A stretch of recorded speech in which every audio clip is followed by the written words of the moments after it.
O Francis Silva, o homem que se orgulhava, fazia questão de dizer que do zero construiu um império. Agora ele é considerado pela Polícia Federal de estar à frente de um grupo que teria dado um golpe de pelo menos 4 bilhões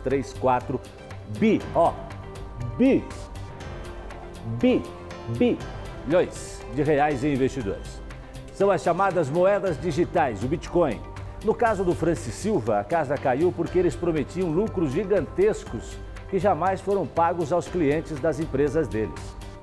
Ontem a PF e a Interpol entraram nas mansões e outros imóveis do Francis, levaram tudo quanto é coisa luxuosa. Carros, relógios, motos, joias, muito dinheiro, ouro, né? Barras de ouro. A melhor cobertura do caso do Sheik dos Bitcoins está aqui no BG. E agora, você vai ver o depoimento indignado de uma vítima que teve um prejuízo de nada mais, nada menos do que 2 milhões de reais. Veja. Segundo a Polícia Federal, Francis Silva pode ter movimentado uma quantia superior a 4 bilhões de reais. Polícia Federal! Na operação, os agentes apreenderam barras de ouro, dinheiro em espécie, joias, carros, relógios de luxo e outros bens em endereços ligados ao Francis Lay e outros investigados. Esse advogado representa vítimas de Francis em 40 ações e conta como percebeu as movimentações suspeitas. De plano, a gente já descobriu que o sócio da empresa ele tinha mais de 90 CNPJs no nome dele. 90 empresas registradas no nome dele só aqui no Paraná. Isso já nos pareceu nos ligou um sinal de alerta bastante relevante, porque ele esvaziava patrimônio das empresas oficiais do grupo, digamos assim, alocava os patrimônios, todos esses patrimônios nessas empresas que são meras holdings, ou seja, que não tinham nenhuma operação propriamente dita, e depois se retirava dessas empresas nas quais o patrimônio era alocado. Então a fraude estava pronta. Essa vítima, que não quis se identificar, atua no mercado de investimentos há anos e afirma que não era possível desconfiar do golpista. Como uma empresa de investimento tinha ali sua hierarquia e ia captando clientes da mesma forma que uma empresa normal de investimento acaba captando clientes. Eu acabei colocando junto à minha família ali, amigos, perto de 2 milhões de reais.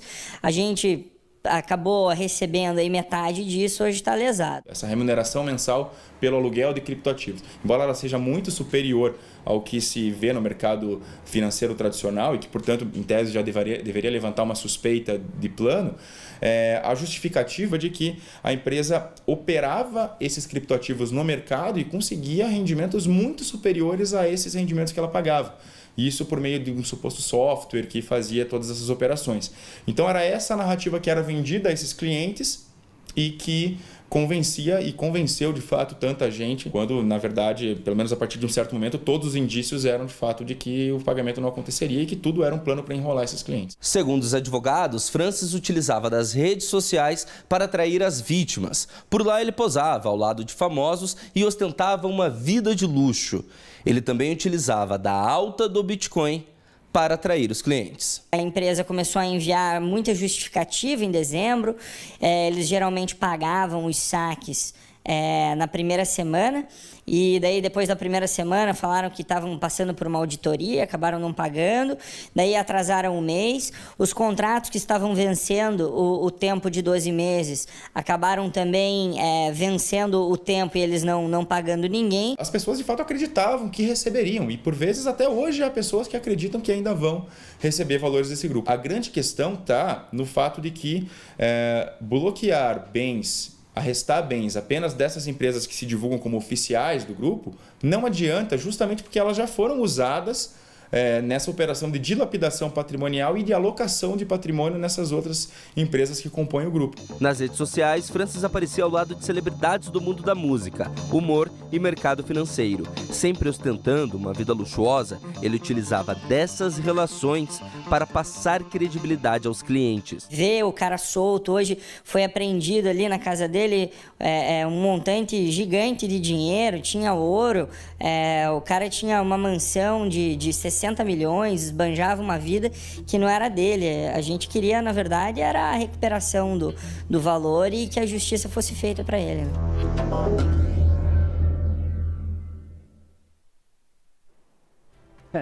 Uma mansão de 60 milhões. A gente, às vezes, quando eu estava participando da Venenosa, aí falava, o artista tal comprou uma mansão em tal lugar, lá em Goiânia, não sei aonde, 15 milhões, a do Fran, 60 milhões de reais. Ah, é impressionante. A Bruna Frenner acompanha o caso do shake dos bitcoins desde ontem, tá?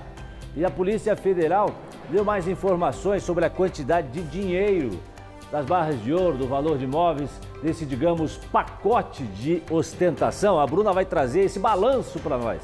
Ô Bruna, porque a mansão, até eu ouvi hoje de um colega aqui, e eu achei assim que a frase ela resumia, da maneira como ele entendeu. A casa do Francis Silva seria um shopping de luxo. Opa, caiu meu retorno aqui. A casa do Francis seria como um shopping de luxo, de tanta coisa bonita e cara que tinha lá e de diversos produtos. Eu fiquei sem retorno aqui agora, a gente só vai consertar isso, daí eu posso voltar daqui a pouquinho. Então vamos fazer o seguinte, a Bruna está reconectando lá, porque a Bruna vai trazer informações agora pra gente do balanço do que a Polícia Federal conseguiu aí fazer de conta.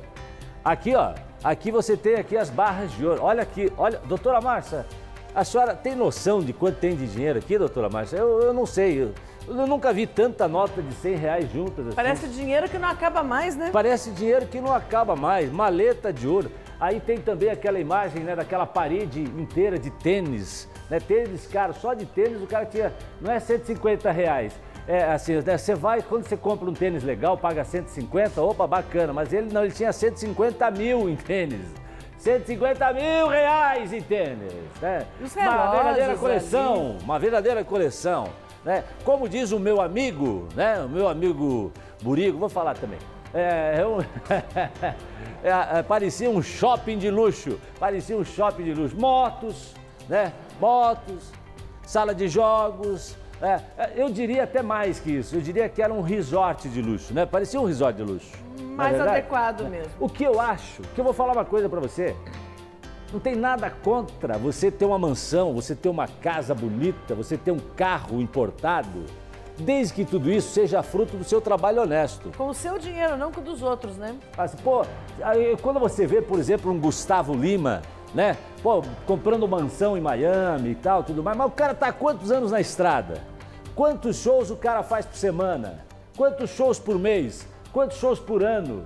Né? Quanta coisa envolvida, quantos patrocinadores, não dorme, fica fora de casa. Então, quando você faz a coisa de maneira honesta, estou falando do Gustavo porque é um cantor, né? Todo mundo conhece, né? Mas qualquer pessoa, independentemente do ramo, né? O meu amigo, o Raul está dizendo aqui que de 20 a 28 shows por mês ele fazia, imagina, né? O Gustavo. Mas pode ser outro ramo, advocacia, né? Empresa de comunicação, sei lá, empreiteira, né? Obras, construtora, né? Sabe, vendedora, concessionária, qualquer um que trabalhe e que consiga as suas coisas de maneira honesta, tá tudo certo. Tá tudo certo. O problema é quando você enriquece ou quando você conquista as suas coisas de maneira desonesta. Bruna, traz o balanço para nós aí, Bruna, por favor.